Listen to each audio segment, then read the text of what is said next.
नमस्कार, आदाब, सत श्री अकाल। मैं विजय सोनी। आप देख रहे हैं हमारा प्रिय यूट्यूब चैनल। अभी तक आपने हमारी वीडियो को लाइक नहीं किया है तो प्लीज़ जाके वीडियो को लाइक कर दें और चैनल को सब्सक्राइब करके पास वाली नोटिफिकेशन की घंटी को दबाना ना भूलें, जिससे कि आने वाले वीडियो का नोटिफिकेशन सबसे पहले आपके पास पहुँचे।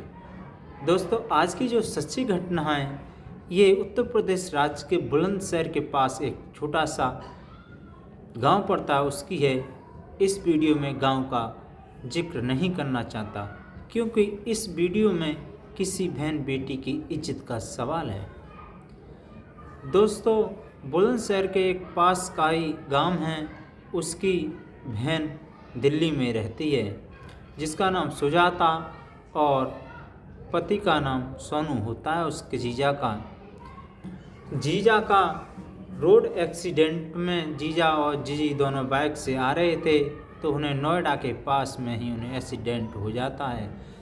और दादी माँ के पास एक सुप्रिया नाम की एक लड़की रहती है जो मात्र 1.25 साल की होती है। वो किसी रिश्तेदारी में जा रहे थे।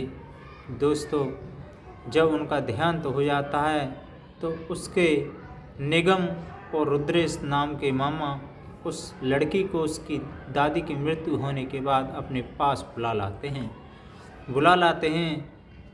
ये पाल कह के उसके चाचा चाची से और पड़ोसियों से कि हम इसे पढ़ाएंगे लिखाएंगे और इसे इस काबिल बनाएंगे कि ये आगे जाके कुछ बन सके, देश की सेवा कर सके। दोस्तों, आगे क्या होता है ये विधि के विधाता को कुछ नहीं मालूम कि इस विधि के विधान में क्या लिखा है। दोस्तों, जैसे ही वो हाई स्कूल की परीक्षा फर्स्ट डिवीज़न से पास कर लेती है बुलंदशहर के गर्ल्स कॉलेज से, तो वहीं पे उसके माई मामा और छोटे दोनों मामा उसे बेहद प्यार करते हैं।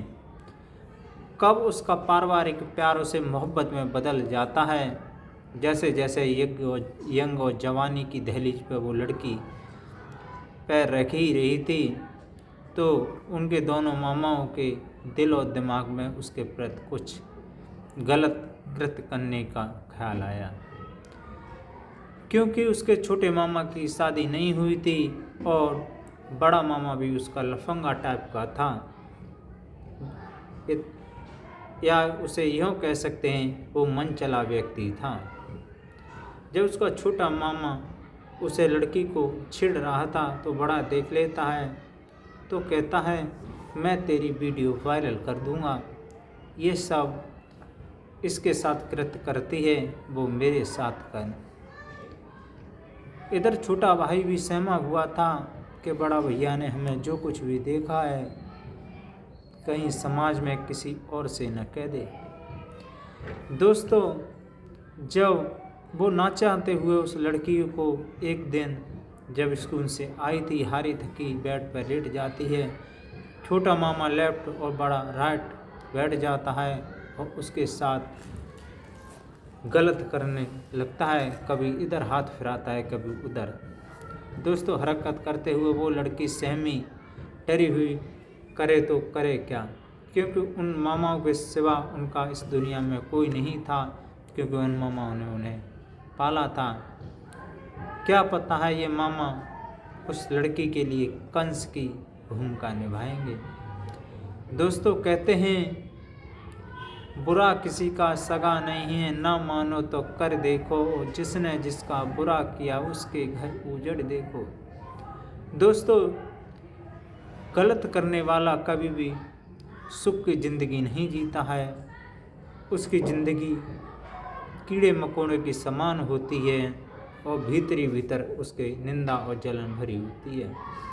दोस्तों, जब बीए में एडमिशन लेती है उसके कुछ पश्चात उसके पेट से हो जाती है तो लड़कियां उसकी संग सहेलियां पूछने लगती हैं, सखी तेरी हालत दिन में दिन डाउन होती जा रही है, तू वीकनेस है, कुछ खाती पीती नहीं हो रही, ये क्या बना दिया है। मुझे तो ऐसा लगता है कि तेरा कहीं सेट हो गया यानी अफेयर हो गया है। तो वो कहती है बहन मेरा कहीं अफेयर नहीं हुआ है। तो वो आंसू भर लाती है और सारा व्याख्यान वारी वारी से अपनी सहेली निधि को बताती है और साथ की भी जो लड़कियां हैं उनके आंसू निकल आते हैं। जब बात शिक्षिका अर्थात उस कॉलेज की टीचर के पास पहुंचती है और टीचर उस प्रिंसिपल को बताती है तो प्रिंसिपल उस लड़की को अपनी 4 व्हीलर में बैठाकर बुलंदशहर थाने में FIR कराता है उन कंस मानपाओं के खिलाफ। जब दरोगा जी उसके बयान ले रहे हैं तो सारा व्याख्यान अपने रोते हुए घबराते हुए बताती है कि सर मेरे साथ बहुत ही गलत कृत्य हुआ है। मेरे सगे मामा जो रक्षक थे वही आज बच्चे हो गए हैं। जब पुलिसों ने IPS की धारा शोषण और धारा 176 के दर्ज कर लेती है, जब उस लड़के की PM रिपोर्ट करवाई जाती है तो वास्तव में वो लिखित निकलता है और मामा को नार्को टेस्ट करवाया जाता है।